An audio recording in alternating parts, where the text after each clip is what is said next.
ഫിഞ്ചൽ ചുഴലിക്കാറ്റ് ഇന്ന് വൈകുന്നേരം പുതുച്ചേരിക്ക് സമീപം കര തൊടുമെന്ന് കാലാവസ്ഥാ നിരീക്ഷണ കേന്ദ്രം. കര തൊടുന്നതോടെ ചുഴലിക്കാറ്റ് ദുർബലമാകും.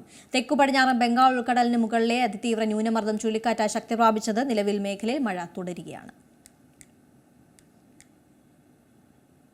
തമിഴ്നാട്ടിൽ പല ജില്ലകളിലും ജാഗ്രതാ നിർദ്ദേശം തുടരുന്നു. പല സ്ഥലത്തും വെള്ളക്കെട്ട് രൂക്ഷമാണ്. ട്രാക്കിലെയും റൺവേയിലെയും വെള്ളക്കെട്ട് കാരണം ട്രെയിൻ, വിമാന സർവീസുകളെ ബാധിച്ചു.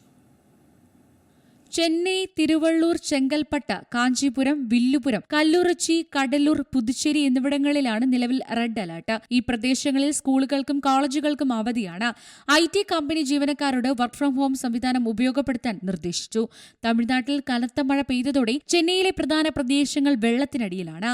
ഇൻഡിഗോ എയർലൈൻസ് ചെന്നൈ വിമാനത്താവളത്തിലെ എല്ലാ വിമാന സർവീസുകളും നിർത്തിവച്ചിരുന്നു. റൺവേയിലെ വെള്ളക്കെട്ട് മൂലം വിമാനത്താവളത്തിലെ പ്രവർത്തനങ്ങൾ ഉച്ചയ്ക്ക് 12 മണി മുതൽ രാത്രി 7 മണി വരെയാണ് നിർത്തിവെച്ചത്. ചെന്നൈയിലെ 5 സബ്വേകൾ അടച്ചു.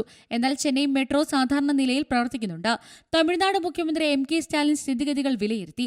മത്സ്യത്തൊഴിലാളികൾ കടലിൽ പോകരുതെന്ന് പുതുച്ചേരി ഫിഷറീസ് വകുപ്പ് മുന്നറിയിപ്പ് നൽകി. പൊതുജനങ്ങളിൽ നിന്നുള്ള സംശയ നിവാരണ ഫോൺ കോളുകൾ സ്വീകരിക്കാൻ ദുരന്ത നിവാരണ വകുപ്പിന്റെയും റവന്യൂ വകുപ്പിന്റെയും നേതൃത്വത്തിൽ 112-1077 എന്നീ ടോൾ ഫ്രീ നമ്പറുകൾ സജ്ജമാക്കിയിട്ടുണ്ട്. 9488981070 എന്ന വാട്സ്ആപ്പ് നമ്പറിലൂടെയും ആളുകൾക്ക് സഹായം തേടാം.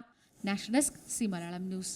ഏറ്റവും പുതിയ വാർത്തകളും വിശേഷങ്ങളും വിരൽത്തുമ്പിലറിയാൻ സി മലയാളം ന്യൂസ് എല്ലാ ഡിജിറ്റൽ പ്ലാറ്റ്ഫോമുകളിലും ലഭ്യം.